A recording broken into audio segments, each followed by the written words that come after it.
Hi, I'm Richard Karn, and you may have seen me on TV talking about the world's #1 expandable garden hose. Well, the brand new Pocket Hose Copperhead with Pocket Pivot is here, and it's a total game changer. Old-fashioned hoses get kinks and creases at the spigot, but the Copperhead's Pocket Pivot swivels 360 degrees for full water flow and freedom to water with ease all around your home. When you're all done, this rust-proof anti-burst hose shrinks back down to pocket size for effortless handling and tidy storage. Plus, your super light and ultra-durable Pocket Hose Copperhead is backed with a 10-year warranty. What could be better than that? I'll tell you what, an exciting radio-exclusive offer just for you. For a limited time, you can get a free Pocket Pivot and their 10-pattern sprayer with the purchase of any size Copperhead hose. Just text WATER to 64,000. That's WATER to 64,000 for your 2 free gifts with purchase. WATER to 64,000. By texting 64,000, you agree to receive recurring automated marketing messages from Pocket Hose. Message and data rates may apply. No purchase required. Terms apply. Available at pockethose.com/terms.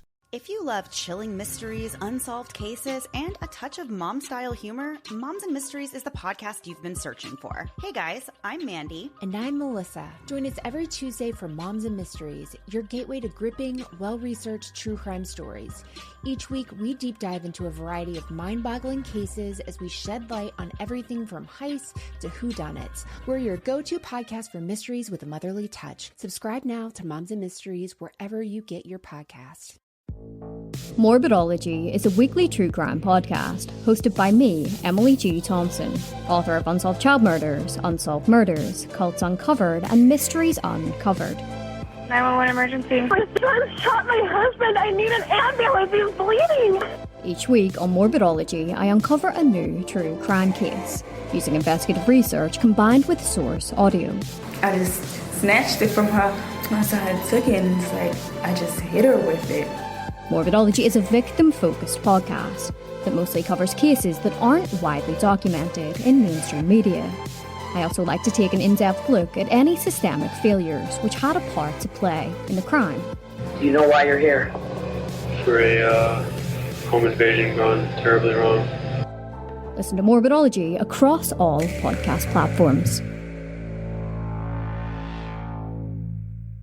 Criminology is a true crime podcast that may contain discussion about violent or disturbing topics. Listener discretion is advised.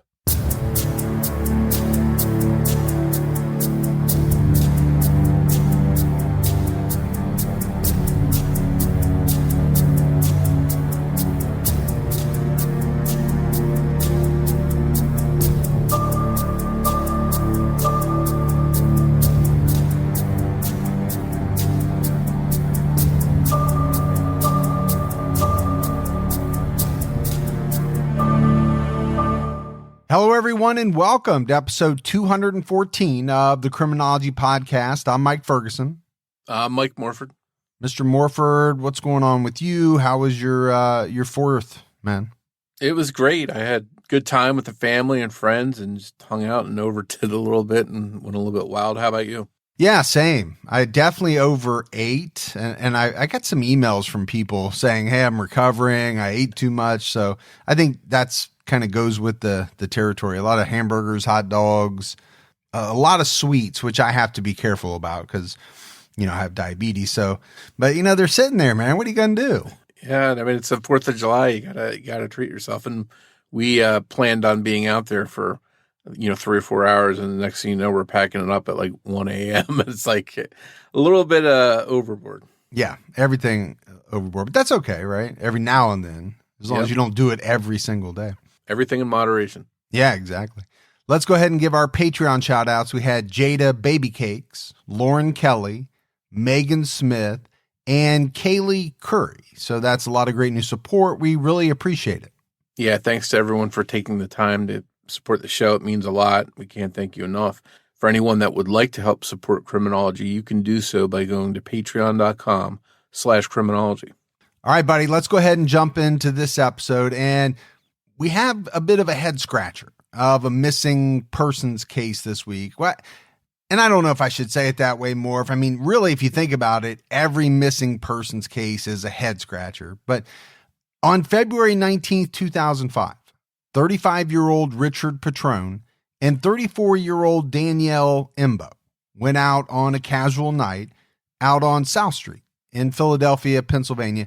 And on the way back to Danielle's home in Mt Laurel, New Jersey, which is about 20 miles away, they vanished and they have not been seen since. I know, Morf, this was a case in your neck of the woods when you lived there in South Jersey. You're familiar with it. Yeah, I think like we've covered cases in Ohio, and when something's close to home, it's you sort of get a little bit inspired to look into it a little bit more. And some of the locations we're going to be talking about were in my neck of the woods. My wife worked in Mt Laurel. I worked close to it. I worked with a guy that was friends with Danielle. So it kind of hits home when something you have a direct firsthand or secondhand connection is more like it, and it's close to home. You spend a little bit more time thinking about it. Yeah, I get a lot of emails from people after we do cases. And when a case comes up that, let's say is in their hometown, that's when I get the emails from people saying, wow, I didn't know. Either they didn't know about it and they're shocked that they didn't know about it, or they were listening to the episode and we were talking about, let's say, locations, stores, things like that. And these are places that these people drive by every day. So, it hits them differently, is what I get from a lot of people.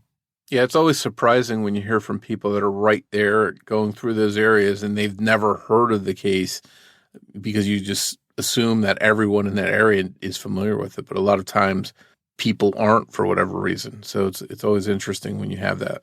So I think before we get into the mysterious disappearance of Richard and Danielle, we've got to take a look at their backstory a little bit. Danielle had a crush on Richard way back in the day when they were in high school. Richard was Danielle's best friend, Christine's older brother, but Danielle ended up with someone else. So they never actually wound up dating back then. Danielle got married and divorced, and then she got remarried to a man named Joe Imbo. Together, they had a son, but their 3-year marriage fell apart. Danielle and Joe separated, supposedly because he had an affair after their son was born and wasn't around for Danielle. Following the separation, Danielle ended up talking to Richard Petrone again, who by this point had a teenage daughter of his own from an old relationship. The two hit it off, getting along just like they used to. They had a lot in common, since Richard, who managed his family's bakery, was a single parent, and Danielle, who was a mortgage loan processor, was about to be one. Even their mothers were friends. Things seemed to be going great. But as we know, separations and divorces can often be complicated. There's a lot of emotions there, and it can be hard to navigate dating life again. And this was especially true for Danielle, because her husband Joe reportedly wanted to get back together with her, but she apparently was ready to move on. Sometime in early 2005, Danielle did let Joe come over to her home in Mt Laurel, New Jersey, where she had moved to after the separation. But they got into a big fight. Danielle claimed that Joe smashed little Joe's high chair on the wall, or possibly had thrown it at the wall from the vague descriptions of the incidents that were available. But Joe denied that this event ever happened. Following the incident, Danielle's brother, John, changed the locks for Danielle. After that, she was even more determined not to go back to her estranged husband. But she actually broke things off with Richard Petrone as well, because she wanted to focus on her 18-month-old son. It seemed as though she felt like she just didn't need that added stress of the relationship. Richard Petrone reluctantly agreed that they stopped dating, and being a parent himself, he understood and respected Danielle's decision.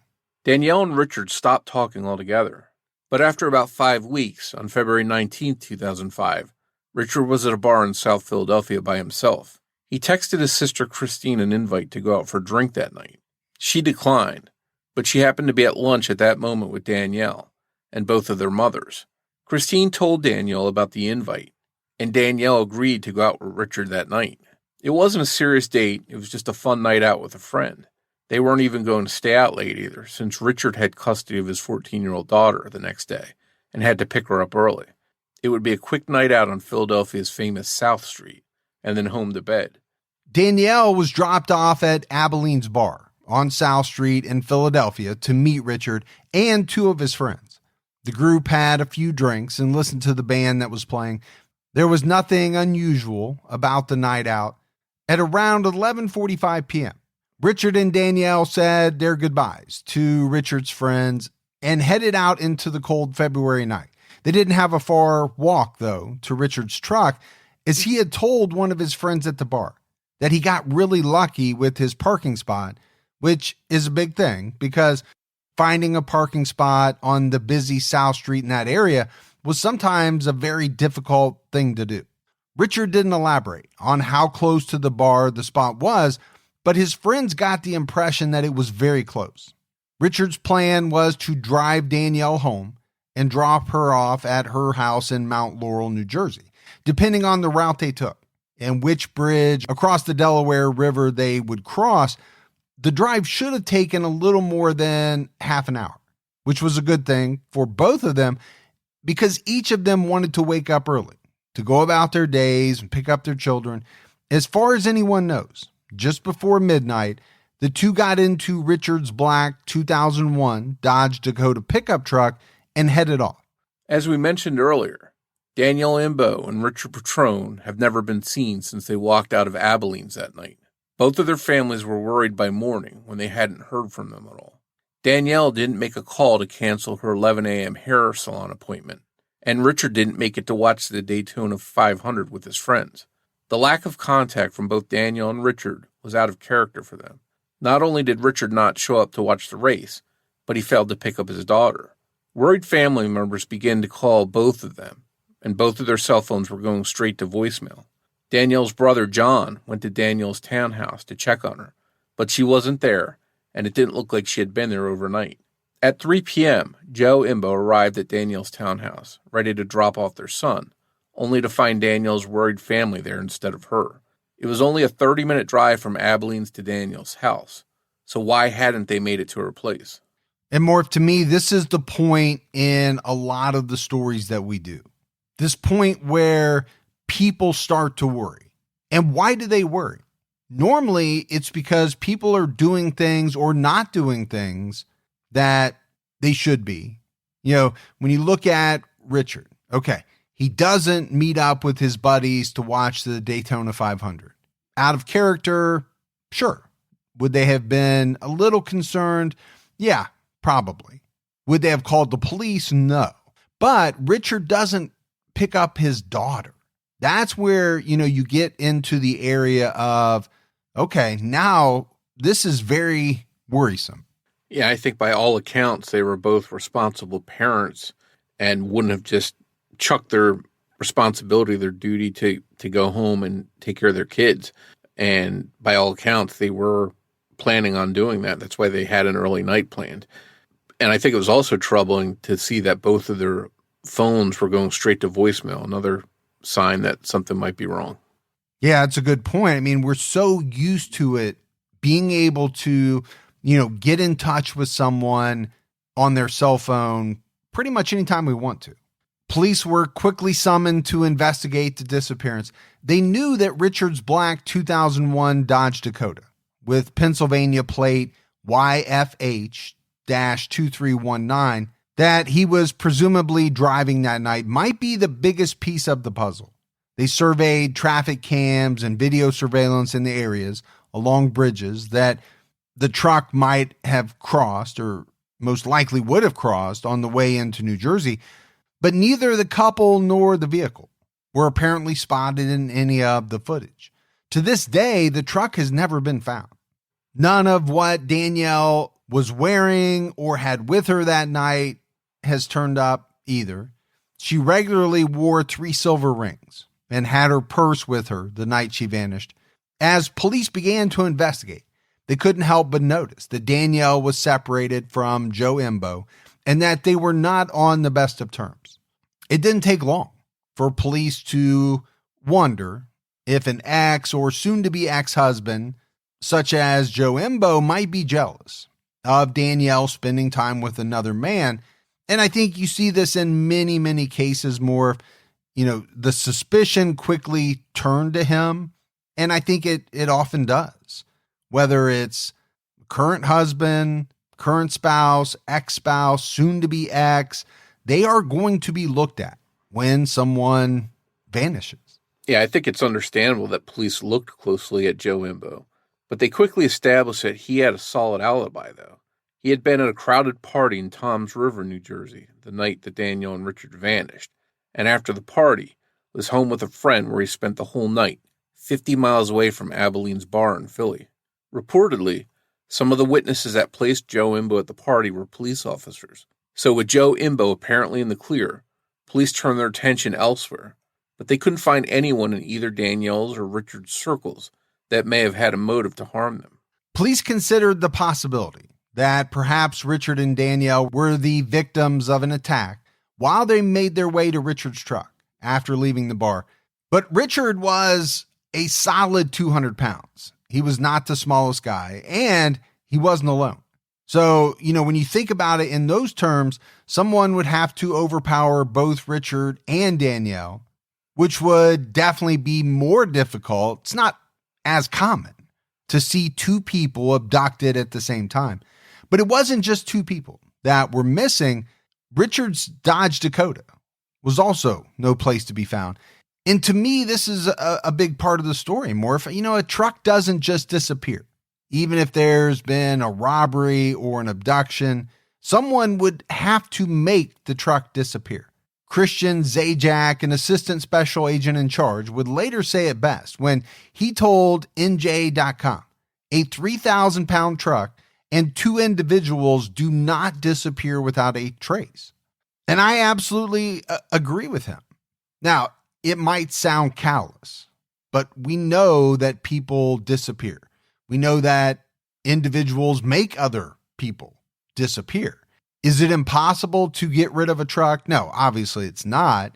Morf, you and I have done so many cases. We've seen trucks buried or cars buried.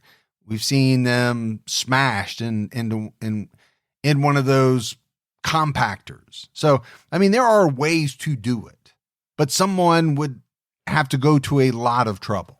Yeah, because even if they burned a car or parked it in the middle of the city at an airport, what have you, there's usually some sign of it found at some point. So to not be found any place, it definitely seems like this truck has been buried or scrapped or perhaps in the water, but it doesn't seem like it's out there any place to be found. And I think we're going to talk a little bit more about that as we go along. And that's why I said, it might sound callous, but, really, if you think about it, it's easier to get rid of a person, to hide a person, than it is a big truck. The case quickly went cold due to a lack of evidence, motives, and suspects. Some people wondered if Danielle and Richard disappeared on purpose to start a new life together, but there was no evidence of this being the case, and everyone that knew them said they would have never abandoned their kids. There's been no activity in any of their bank accounts, on any of the debit or credit cards in their names, and all of their cell phone activity has stopped. In April 2005, investigators clarified that this was not one of the theories they were looking at as plausible. Remembering that little Joe was supposed to be dropped off at Danielle's, her brother dismissed any theory of his sister starting a new life, telling PhillyMag.com she wouldn't have missed that. No way. And to me, this is one of the theories that often comes up in a disappearance case. With this example, like with many others, there's no evidence. When you start looking at no bank card activity, no bank account activity, no cell phone activity. Okay, how are you going to start a new life with absolutely no money? That would make it very difficult. But to me, the biggest thing is, why would they need to start a new life? They weren't in trouble. That's the part that, to me really makes this theory just absolutely fall apart. There was no reason for them to need to go on the run, and they wouldn't have left their kids behind. Yeah, we know sometimes that people do leave their kids behind, but overwhelmingly, I think it's clear that most parents would never leave their kids behind. That's the one thing that they couldn't picture as a parent, not having your children in your life. And by all accounts, they were both good parents. So that seemed to be something that the family knew right away. There was just no chance of that. Richard Petrone and Danielle Imbo certainly could have been the victims of a violent crime. After all, Philadelphia has long had more than its fair share of crime, much of it violent, but there's simply no evidence to back that up. Police have considered the possibility that Danielle and Richard were the victims of some type of accident, but there's no clear evidence to back that theory up either. To get from Philadelphia to Danielle's home in Mt Laurel, New Jersey, there are a few different routes that the pair could have taken. One way or another, they would have had to cross a bridge. The nearest bridge that they could have taken is the Ben Franklin Bridge, which crosses the Delaware River and would have taken them along Camden, New Jersey. And I can tell you from living in South Jersey and taking that same bridge many times, most people would not want to wind up in Camden, New Jersey after midnight. For many years, it was no secret that Camden was a city that was known for its violent crimes, one that rivals Philadelphia across the river. That being said, barring a wrong turn, the highway on the New Jersey side of the Ben Franklin only skirts Camden, and they likely wouldn't have gone through the city of Camden itself. If they headed a bit south of the bar, Richard and Danielle would have had to cross the Delaware using the Walt Whitman Bridge.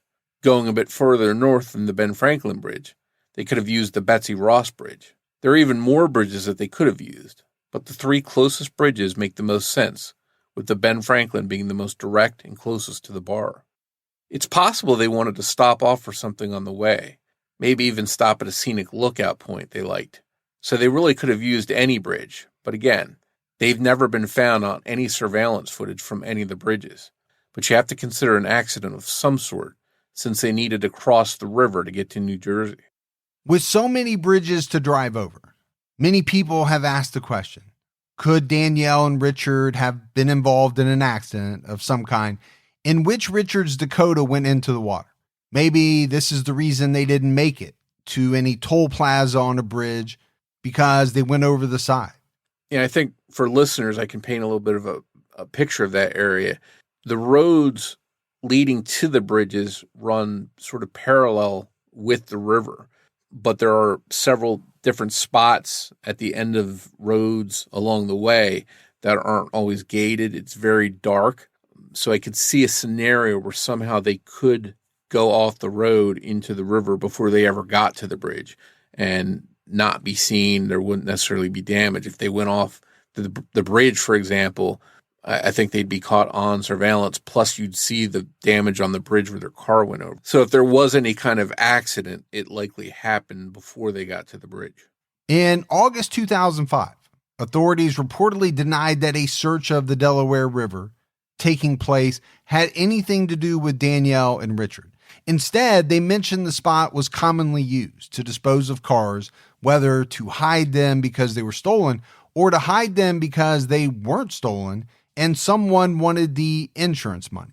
During this search, 9 cars were pulled out of the Delaware River and up to 5 more were visible but had to be left behind. When the search was ended due to weather conditions, out of the vehicles that were recovered and the ones left behind in the river, none were thought to be a Dodge Dakota. Despite over a dozen cars being found in the water, police didn't find any evidence related to Richard's Dodge Dakota or to Richard or Danielle. But the search was definitely warranted. Just a few months ago in March of this year, divers found the body of a man inside a submerged car near the Ridley Township Marina in 24 feet of water, not far from where Danielle and Richard were last seen. James Amabile vanished in December 2003 along with his 2002 Ford Explorer. Authorities believe he drove into the water and died accidentally, and he stayed there until his vehicle and his body were recovered over 16 years later. And Morf, I talked about, harder to hide a vehicle than a body. I still think that's true. But one of the places that a lot of people have hid vehicles over the years, or where vehicles have been hidden through an accident or something like that, are some of these bigger rivers. Yeah, and I can think of plenty of cases too where people missing along with their cars over the years have been recovered, sometimes decades after they went missing. So I think it's definitely a worthwhile effort to look in these bodies of water along the route that Richard and Danielle would have taken that night. If Richard's truck went into the Delaware, there was no sign of it. No damaged guardrails or fences, no broken glass, no floating debris. But if the truck isn't in the water, it's even more odd. That could point to the truck being scrapped or destroyed. As we mentioned, it was never seen on video surveillance. So whatever happened may have happened on the Pennsylvania side of the river. The truck was black and silver with a NASCAR sticker on the back distinguishing it from other similar trucks. If it was taken to a chop shop, it still had to travel on roads near the bar. And there's still no explanation of how the vehicle ended up out of Richard's hands. Could Richard and Danielle have been carjacked? Since we don't know exactly where Richard's truck was parked when he arrived at the bar, it only adds to the mystery. Could the Dakota have been stolen and something happened to the pair separate of that event while trying to find it? Or perhaps even while interrupting the car theft?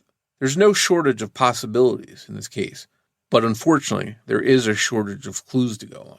Danielle's brother John told NJ.com, from the minute they got out the door, no one knows if they turned left or right.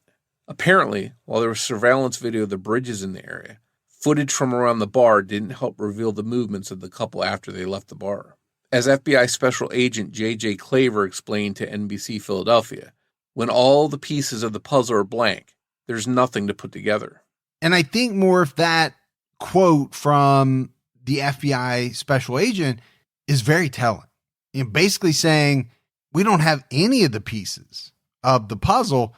And when that's the case, obviously it's very tough, if not impossible, to put it together. It seems to be that the conclusion of the authorities is that they do not believe that Richard and Danielle were the victims of a random crime. Perhaps it's because of some of the things we've already talked about. More difficult to overpower two people. Also more difficult to hide more than one body. And then there's the truck. That would have to be hidden or disposed of. And really pretty quickly, if you think about it. It seems to rule out a random lone attacker trying to rob or carjack them, despite earlier searches of the Delaware River not yielding any clues in the case. Many people think that the answers to this mystery still lie there. There are at least a few different groups dedicated to searching for missing people, specifically out in the wilderness or in bodies of water.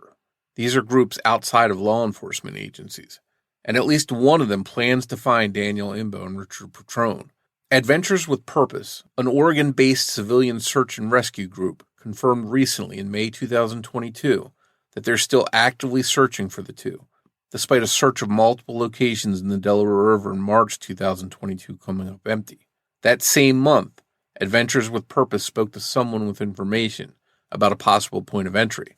Just 2 days after Richard and Danielle disappeared, a man named Robert, who lived in Philadelphia, decided to stop at the Race Street Pier under the Ben Franklin Bridge. He noticed that the gate of an old boat ramp was broken. He immediately thought that a car could have driven through there, smashing the gate. This pier is just down the road from Abilene's, a mile and a half away, and also in the direction that Richard and Danielle may have been headed. Still, for whatever reason, it appeared that the area just off the Race Street Pier had never been searched. I, too, have spoken to Robert personally, and he makes a strong case for this location being a possible point of entry for Richard's truck. Adventures with Purpose found a boat, an old underwater pier, and a large block of concrete, but they didn't find any vehicles at all in that area of the water. They also searched the Schuylkill River as part of an investigation of another case, hoping that they might find the pair there, but found nothing connected to their case. So to try and paint a picture of what Robert was talking about, this area coming from the general direction of Abilene's heads down a road toward the Delaware River, at which point Richard would presumably make a left and head towards the bridge. Now, if he somehow didn't see a stop sign and didn't see a turn there because of it being dark in that area, he may have driven through this gate that Robert was talking about and went straight into the river. So it is a good possible spot of where something could have happened along the way of an accident. Adventures with Purpose knows what they're doing, as evidenced by their countless videos on their YouTube channel, in which they post videos of underwater recoveries and dives for their 2.2 million followers. Jared Lysik, a member of Adventures with Purpose told MSN in March of this year that in regards to their search for Danielle and Richard, we're done with it for this year, but we're back again next year. The group took a road trip across the U.S. for 40 days to investigate at least 22 different cases. This group, Adventures with Purpose, helped solve 11 missing person cases just in the fall of 2021. So perhaps if the secret to this case lies in the Delaware River, this is the team that might figure out what happened. But while some people continue to look to an accident in the water for answers, the FBI seems to be hinting that whatever happened to Richard and Danielle was no accident.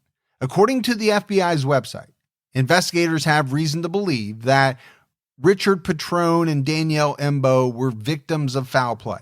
For the FBI to believe that it wasn't just an accident that ended in the water, there has to be something that they know. Agent Roselli told ABC7, "I'm confident that it was a murder, that there was foul play." And to me, Morf, that is a big statement for an agent to come out and tell that to a news organization. I definitely think it backs up that they have to know something. They have to have something that's fairly concrete in order to be willing to make that kind of statement. Yeah, and obviously they hold back a lot of stuff. They don't share everything they know, but yeah, I agree with you. There'd be something pretty strong to make them that sure of it. In 2008, the FBI put forth a theory announcing that they were aggressively pursuing a scenario based on leads and tips they had received, and added ominously, "We're looking very closely at a murder-for-hire scenario." Many people theorize that the person behind the murder-for-hire plot, if it really existed, was Joe Imbo, the guy with a cast-iron alibi for the night of the disappearance. Some theorize that he had connections to the mob and called in a favor to have Danielle killed. After all, the mafia has long been known to make people vanish. While the mafia is sometimes responsible for murders of innocent people outside of their organization, those people usually aren't targeted unless they've wronged the mafia in some way. And as far as we know, there's no connections that would put Danielle or Richard in the crosshairs of the mob. If this theory that Joe Imbo called in a favor to have Danielle killed was true, it would mean that the hitman would have had to follow her all the way to Philadelphia to commit this crime. But other people theorize that perhaps Richard and not Danielle was the intended target of murder for hire. People have pointed out that due to his last name being Italian, that perhaps he was the target of a mob hit, and that someone was actually stalking him and struck while he was with Danielle. I think it's unfortunate that people automatically jump to a mob connection of some sort when they hear about cases with Italian last names, as if everything is somehow connected to the mob. But just like everything else in this case, there's no clear evidence, at least that's publicly available, that points to that scenario. Police did look at some potential suspects that were not connected to organized crime. There were rumors that a man named Robert Carey might be responsible. He was a drug dealer from Palmyra, New Jersey, and according to PhillyMag.com, he was the alleged leader of a Kensington area prescription pill ring. He was also said to have been a hitman. He took his own life in prison in 2010, and there were rumors that he left a note confessing to the murders of Danielle and Richard.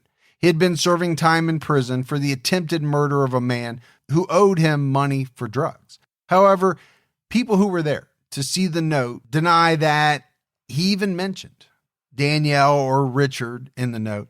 Though no connection has been found between the couple and Robert Carey, he has not been officially ruled out as a suspect.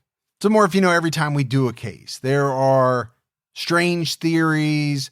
There are individuals who put forth all kinds of different things, because that's kind of what happens when you have a mysterious disappearance or unsolved case. Was this Robert Carey a good guy? Doesn't sound like he was, but the one thing that always strikes me is rumors. A person was rumored to have said this, or, you know, this note was rumored to have mentioned Danielle and Richard. Well, if there was a note, my thought is some authority would end up with that note. and it would either be in there or not be in there. And then I think it would most likely come out at some point. And while we don't know the contents of everything in that letter, from what we've been able to gather and what people have spoken up about that have apparently read this letter, there is no mention of Richard and Danielle. And I think that's the main takeaway with the letter. Theories, rumors, and no solid evidence surround this case. There was even a comment on my website, truecrimeguy.com, responding to an article I wrote about this case. The comment was from someone who claimed to be a neighbor who saw men moving furniture out of Danielle's townhome at night after she disappeared. It was almost as if someone thought they were doing it in a way to prevent people from seeing them. The commenter wrote, "I lived in the complex when Danielle disappeared. Weeks after she disappeared, I saw a man accompanied by at least another person in Danielle's condo. They had 2 vehicles, and it was the strangest thing. I called the cops and told them what I'm about to say, but I guess it didn't mean much. I don't know who the man was, as it was dark, and he came at least 3 separate nights with another person. As I said, they came with 2 vehicles, none of which was the missing truck. I assumed it was the ex-husband, but it could have been the brother or a friend. They obviously had a key. They would take random pieces of furniture out of the condo and load them into the cars. And one man would chain smoke for hours outside of her condo balcony. This was done at odd hours of the night when people should be sleeping. I called the cops and gave them this information and suggested they go in there with luminol. I doubt a crime happened in there, but it was all so odd. There's no way to know whether this poster really was a neighbor of Danielle's and whether they saw what they claimed to have seen. But even if they were being honest, this may be a totally odd and random event not connected to the disappearance at all." But it's all interesting to me. Morf, we get a lot of information from people, from listeners. This person wrote in on your website. I don't totally discount anything. Now, am I going to sit here and say that it means this, or this? No, because I have no idea. It could just be that family members were moving Danielle's stuff out and they worked odd hours. It could be a number of different things. Yeah, I think that just goes to show that when you have a case like this, you start putting everything under the microscope, and things that, before she vanished might not have been that odd, might not have drawn your attention. But when you have a missing person, you start wondering, hey, what's that weird car out there? Who are these weird people? Why are they here at night? So it could just be something just totally innocent that this person perceived as possibly being shady. In 2014, the FBI placed billboards appealing to the public for information.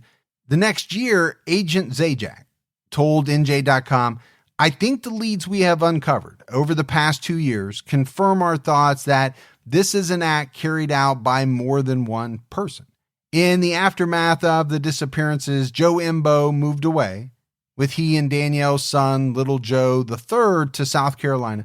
Despite the move, Danielle's family did get to see little Joe over the years. Many people remain suspicious of Joe Imbo to this day, although he has denied having any knowledge of or connection to the disappearance of his estranged wife and Richard Petrone. Some people have pointed out that it was somewhat odd that he went out and spent the night somewhere in a very public setting the night his estranged wife vanished, since he had their son for the weekend. Danielle was set to pick him up the morning after she disappeared. The two were sharing custody. So some people have asked the question, why would he plan to go out on one of the nights when he was supposed to watch his son? Once again, Joe Imbo has denied playing any role in this case, but he has admitted that he didn't really like Richard Petrone and certainly didn't care for the romantic interest he had in Danielle. He even talked about phone calls he had made to the bakery Richard worked at, telling PhillyMag.com that he and Richard exchanged words. Joe Imbo seemed like a cold person to many people that knew Danielle. Her brother John remembers that the reason they separated is that when Danielle was sick with a cold, as was little Joe, who was just an infant at the time, Joe went to New Orleans for the Super Bowl, leaving Danielle alone. When he got back, he told her he was leaving her for someone he had met on the plane. Joe Imbo told Philly Mag, "The person who suffers the most is my son. He lost a wonderful person in his life. Joe Imbo has never officially been named a suspect in this case, but authorities have not gone out of their way to clear his name publicly. Joe Imbo told Philly Mag, "If you haven't ruled me out, then you're not good at your job. You're just not good at your job. I'm not a mastermind." So, Morf, my stance on that is that statement could be true, but it's also the same type of statement that someone would make if they were involved. That's why, those types of statements are so hard to kind of wrap your arms around. It really just comes down to, do you believe a person or not? Because I don't think you have to be a mastermind. You don't have to be Lex Luthor to plan, some of these murders that you and I talk about. On the other hand, if he is involved in some kind of murder for hire scheme, possibly involving the mafia, he would have to have some kind of connections, you would think. You don't just say, hey, let me advertise and see if I can get a hitman here. You have to have some kind of channel to find that. So, he wouldn't be a mastermind, but he would have to have some kind of connection if he was involved, which he's denied that repeatedly. Danielle Imbo and Richard Petrone have been missing now for over 17 years, and their families don't seem to have a lot of hope that they will ever get the answers they're looking for. It only took Richard's mother, Marge Petrone, about 6 months to be completely sure that her son was dead, telling ABC7, "You always feel it. It never goes away.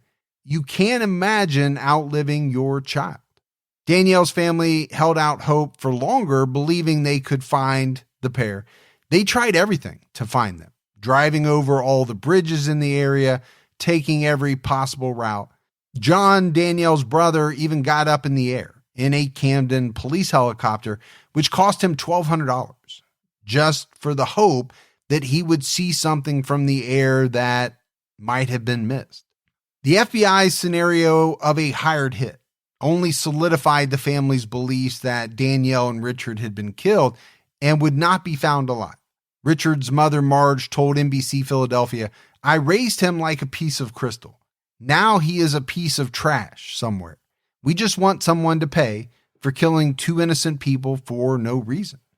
In late 2006, Angela, Richard's daughter, who was still a teen, wrote a heartbreaking message to her father, as detailed by the New York Times. It read, "There's not a soul on earth that could amount to the love I hold inside my heart for you. You're my father, my idol, and my best friend. My heart will never mend until we find justice." 10 years later, her heartbreak continued. Angela Petrone McNally, who is now an adult, told NBC Philadelphia, "My wedding. That day it was really hard to hold back. That day she walked down the aisle with just a small locket containing a photo of Richard sewn into her bouquet, but he couldn't be there to stand by her side. As a child, Angela would help Richard make icing and put sprinkles on top of pastries in the family bakery below their apartment. But for years after Richard's disappearance, she couldn't even step inside. Now a mother herself, with a son who will be a teenager soon, Angela works at her family's bakery, Viking Pastries, where her father worked before her. Looking back now as an adult, like the rest of her family, Angela believes that the pair were killed. She told NBC Philadelphia, "I care about the person who did it, paying the cost of what they did." And that is absolutely heartbreaking. But that's what the family members of victims go through. Her father's disappearance changed the course of her life. Now, it doesn't mean she can't have a good life, but it altered it. There's no doubt that it will be different. She wanted her dad with her at her wedding to walk her down the aisle. Yeah, I think there's definitely a ripple effect in these cases. The family members are affected, and Danielle's son, Lord Joe, had to grow up without his mom as well. So just it's sad all the way around that these kids grew up without their parents in their life. If you have any information about the disappearances of Danielle Imbo and Richard Petrone, or if you know their whereabouts, please call the Philadelphia Citizens Crime Commission tip line at 215-546-8477. You can remain anonymous, but there is a substantial monetary reward being offered in the case. The total reward for information that leads to an arrest in the case, or for information regarding their whereabouts or remains is over $100,000. And that is a lot of money, more for cases here in the U.S. We touch on so many different cases. A lot of them have amounts, reward amounts for information. But unlike in some other countries, the amounts here in the U.S. are often fairly low, $5,000, $10,000. I often think that a lot of times it's not enough money to make someone come forward if they have to, rat on someone else. Now, when you get over $100,000, then I think people may start to think about it differently. Yeah, it's definitely a substantial amount of money, and people's allegiances change and their loyalties change, and that might lead to someone one day coming forward with information to help solve this case. Yeah, my mind goes that route in a lot of cases. The passage of time changes a lot. You mentioned allegiances, loyalties, friendships dissolve over the years. You might get into an argument and into a fight with someone. Well, now you're no longer friends, but you know something about this person. You know that they had a role or they had a hand in some type of crime. Okay, once that friendship dissolves, that person's got to be a little leery if they know that especially if there's a lot of money out there to be had for a tipster. As a side note, Adventures with Purpose is privately funded by people like us who want to help families find their missing loved ones. They never charge families a penny, and they work off of the public's tips. You can support their search efforts by going to their website, adventureswithpurpose.com, or by watching their ad-supported videos on YouTube. So, Morf, as we wrap up this episode, it's a very tough case because there's just so little to go on. I mean, there's been a lot of speculation. There are some theories out there. It was an accident. The truck was driven into the water. It was a random crime, all the way up to, it was a hit, maybe even a mob hit. And then obviously a lot of people have tried to connect Joe Imbo to the case. But I think the bottom line is, at this point in time, there's just really no concrete evidence that supports any of them. That's what makes it so tough. Yeah, I think it's got to be a really tough job for authorities to say, hey, where do we start? Where do we look? Is it on this side of the river? Is it over there? Is it in Pennsylvania? Is it in New Jersey? I think one crucial thing that we do have is the video surveillance of those bridges, and it doesn't appear to show Richard's truck going across the bridge that night. So that would seem at least to concentrate the focus of what happened on the Pennsylvania side of the bridge. Now, if they met with foul play on that side of the bridge or they got into an accident on that side of the river, could still be connected to something from New Jersey, especially if there's some kind of murder for hire aspect to this. So in that respect, it wouldn't stop necessarily the authorities from looking on both sides of the bridge. But it's just unfortunate that there was so much surveillance around those bridges, but not around the bar, because that might really give police something to work with as far as what happened when they left that bar. Yeah, I go back to the one law enforcement official who said, you can't complete the puzzle without any of the pieces. I'm paraphrasing. I don't remember exactly what he said, but that's very true. Right? You need that first kind of nugget of information if you're the authorities to lead you down the right path. If you don't have anything, where do you go? Where do you start? Who do you talk to outside of the people that you're going to talk to in every case, right? Friends, family, just extremely difficult. Yeah, and the toll that this case has taken in all these years with Richard's and Danielle's families not having those answers and their kids having to grow up without their parents is just a reminder of how big this is and how many lives this case has affected. Thanks goes out to Sonny Landon for help with research and writing in this episode. As always, if you love the show but haven't done so yet, take a minute. Go out, give us a rating, give us a review. That really helps us out. And keep telling your friends. That word of mouth really goes a long way. If you want to find us on social media, we're on Twitter with the handle @CriminologyPod. You can also find us on Facebook by searching for Criminology Podcast or by searching for our Facebook discussion group, Criminology Podcast Discussion and Fans. So, Morf, that's it for our episode on Danielle Imbo and Richard Petrone. But we'll be back with everyone next Saturday night with an all-new episode of Criminology. So until then, for Mike and Morf, we'll talk to you next week. Take care, everyone.